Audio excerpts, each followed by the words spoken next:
আর ইজাজ সাহেবের পরিবার আমার যদি ভিডিওটা থাকে, কি ছেলে জন্ম দিয়েছেন, কি কুলাঙ্গার জন্ম দিয়েছেন। জন্ম দেওয়ার সময় গলা টিপে মেরে দিতে পারলেন না। আমি ইজাজের মাকে বলবো, ইজাজের পরিবারকে বলবো, ইজাজের ভাইদেরকে বলবো, ইজাজের ফ্যামিলি থাকলে তার স্ত্রীকে বলবো, ইজাজের শ্বশুর থাকলে তাকে বলবো যে কি জামাই করেছেন আপনারা। ওই জামাই দেখুন, মায়ের মুখের দিকে দেখুন, মায়ের চোখের দিকে দেখুন। আমি ইজাজের মাকে আবারও বলবো কি ছেলে জন্ম দিয়েছেন, ইজাজের বাপকে বলবো কি ছেলে জন্ম দিয়েছেন। মুসলিম রীতি অনুযায়ী বলে দোয়া পড়তে হয়, ভুলে গিয়েছিলেন নাকি? কতটা গায়ে লাগতে পারে ইজাজের মা বাপকে, আমার কিচ্ছু করার নেই। এখনো ছেলেকে শুধরায় নেন, ছেলেকে শুধরে নিন, কারণ ছেলে এখন উঠছে।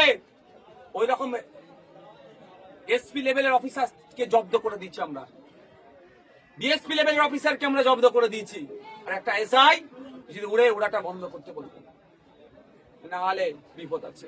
রাজ্য সরকার ইজাজ সাহেব যদি মনে করে মমতা ব্যানার্জির পা চাটবে, তৃণমূলের পা চাটবে, ওর পা চাটা আমরাও বার করব, ওর ব্যবস্থা আমরা গ্রহণ করব, একদম ছেড়ে কথা বলবো না।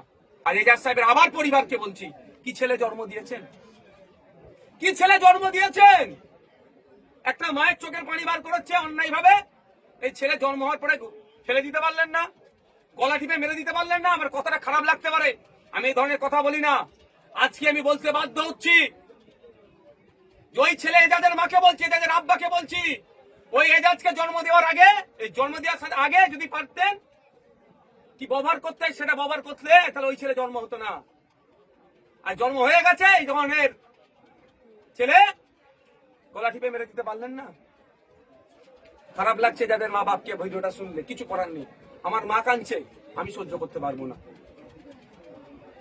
যদি সত্যিকারের বাপ মা ঠিক থাকে, আমি আশা করবো ইজাজকে অন্তত মা, ইজাজের আব্বা, মা, আমি মা হিসাবে ডাকছি, ইজাজের বাপ আমি বাপ হিসাবে ডাকছি, বাপ মা তোমরা ইজাজকে একটু বুঝিও। কারণ এই চোখের পানিতে ইজাজের পরবর্তী প্রজন্মের হয়তো ক্যান্সার রোগ হবে, বাড়িতে ক্যান্সার রোগ জন্ম হবে, মানুষকে এই ধরনের কাঁদাবে, ক্যান্সার রোগ জন্ম হবে। তোমাদেরই হয়ে যেতে পারে মা, এই মায়ের অভিশাপে। কারণ কেউ পাপ করলো, কার উপরে পাপের আসবে সেটা বোঝা মুশকিল। আমি চাইবো ওই ধরনের না হয়।